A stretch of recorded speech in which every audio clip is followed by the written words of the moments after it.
Once upon a time, I was a liberal. Well, to be honest, less than a year ago, I was still a liberal. I became a liberal because I felt I'd found a tribe whose values aligned with my own. I staunchly reject racism of any kind. I reject the marginalization of any human being based off of their gender or sexual orientation. I reject tyrannical groupthink. I reject a system which allows an ambitious, misinformed, and dogmatic mob to suppress free speech, create false narratives, and apathetically steamroll over the truth. I reject the acceptance of junk science and superstition to advance ideological agendas. I reject hate. These are the reasons why I became a liberal. And these are the same reasons why I am now walking away. For years now, I have watched as the left has devolved into intolerant, inflexible, illogical, hateful, misguided, ill-informed, un-American, hypocritical, menacing, callous, ignorant, narrow-minded, and at times, blatantly fascistic behavior and rhetoric. Liberalism has been co-opted and absorbed by the very characteristics it claims to fight against. For years now, I've watched as people on the left have become anesthetized to their own prejudices and bigotry, and the prejudices and bigotry of those around them who echo their values. I have watched as formerly sensible people who claim to reject racism have come to embrace the principles of universally hating and blaming all of society's problems on all people who have white skin. I have witnessed the irony of advocacy for gender equality morph into blatant hatred and intolerance of men and masculinity.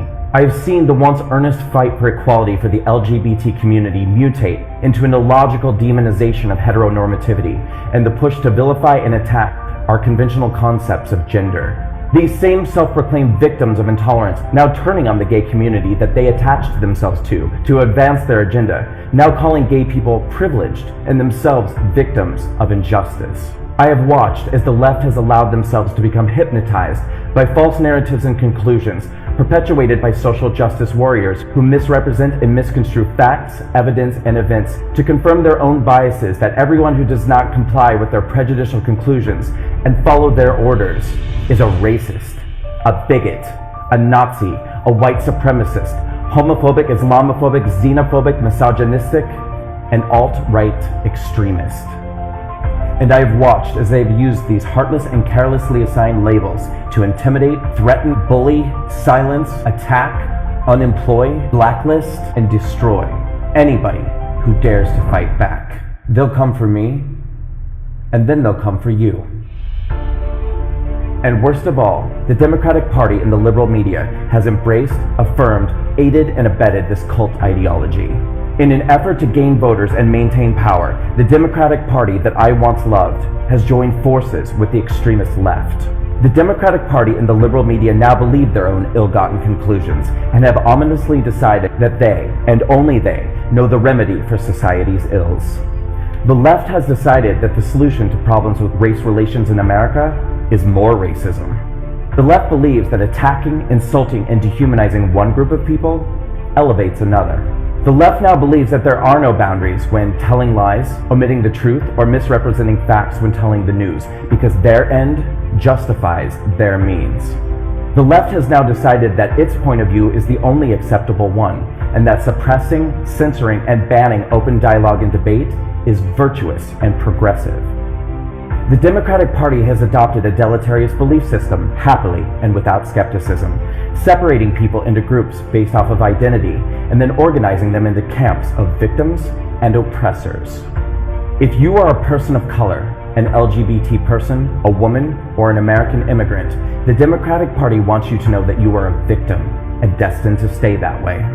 They will insist that you are a victim doomed to exist within a system that is rigged against you, that you are a victim of systemic oppression, that you are a victim of your circumstances, and that no amount of hard work or motivational action will ever allow you to overcome your victimhood or the privilege of those around you. This is perhaps the Democratic Party's greatest and most insidious lie. But if you are a minority in America today, the left-wing politicians and the liberal media don't want you to ever discover this lie. So they bombard us with stories designed to reinforce the narrative that you are in danger, that you cannot succeed. They manipulate your fears and concerns by telling you that you are disadvantaged, disempowered, and disposable to everyone accept them. They will tell you that you need them. They will tell you that you are only safe under their supervision. They will promise to liberate you from all that chains you. And then they will do absolutely nothing for you. Once upon a time, I was a liberal. But liberalism has changed, and I will no longer be a part of an ideology or political party that represents everything that contradicts my values of unity, equal opportunity, personal empowerment, compassion, and love. So I am walking away, and I encourage all of you to do the same. Walk away.